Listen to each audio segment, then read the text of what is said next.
Samantha Clark, 19, was last seen by her brother just after midnight on September 14th, 2010. She had been sitting on the couch in her pajamas watching TV when her brother Hunter last saw her. Sometime after midnight, Hunter said that he heard Samantha holler up the stairs that she was going out, and that was the last time anyone has seen or heard from Samantha. Investigators do have a suspect who not only admits to calling her multiple times the night she disappeared, but also admits to being the last one who saw her. About 3 years after Samantha's disappearance, the same suspect is arrested and charged with the abduction of another girl, but he has yet to be charged in Samantha's case. Her case remains unsolved. Samantha had just graduated from high school about 3 months before she vanished. She had no cell phone and had yet to get her driver's license. On September 13, 2010, Barbara Tender last saw her daughter Samantha before she left the house to head to her overnight shift. When she left the house, Samantha was sitting on the living room couch in her pajamas watching TV, and her son Hunter was in his room. Barbara did receive a phone call on her phone around 12:30 a.m., but she couldn't answer it at the time since she was busy at work. When she went on break around 1:30 a.m., she did call home, and her son Hunter answered and told her that Samantha had left the house. He said that she had hollered up the steps that she was leaving and he didn't know where she was going. Barbara got home from her shift around 7 a.m. and Samantha still wasn't home. Barbara checked her bedroom and found her pajamas that she was wearing earlier lying on her bed, which indicated to her mother that she changed clothes before leaving the house. The only thing Samantha took with her when she left the house was her house key. Barbara said it was really unusual for Samantha to leave the house in the middle of the night, telling NBC News in 2018, quote, "She didn't go outside of the house after dark by herself.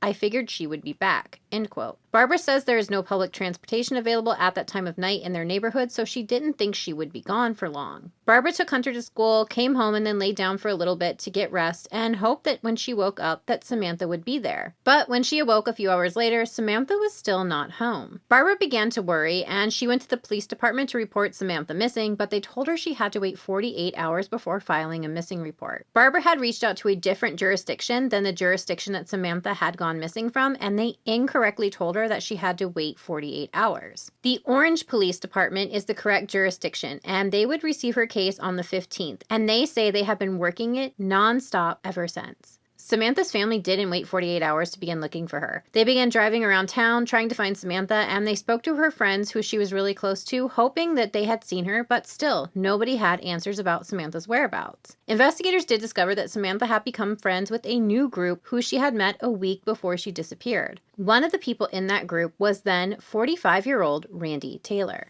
Investigators were able to obtain Samantha's home phone records, and they were able to prove that Randy was the last person to have spoken with Samantha before she vanished. Chief Fenwick told Dateline, quote, "Randy has been a suspect since day one, as with everyone in that group of people, because they were the last ones to speak with her, and other things I can't get into," end quote. Barbara doesn't believe that Samantha was friends with Randy Taylor, but she does believe he is responsible for her disappearance. Randy had called the house 6 times the night that Samantha vanished, and he admitted to officers he was the last one to see her. Barbara doesn't understand how Randy can say he was the last one to see her, but doesn't know where she is. 3 years after Samantha's disappearance, 17-year-old Alexis Murphy would disappear from her Livingston, Virginia home. When investigators were able to track down surveillance footage at a gas station where Alexis was last seen, she was seen with Randy. At that point, the Nelson County Sheriff's Office and the Virginia State Police, along with the FBI, launched a joint investigation leading to the arrest of Randy, who was charged in the abduction of Alexis.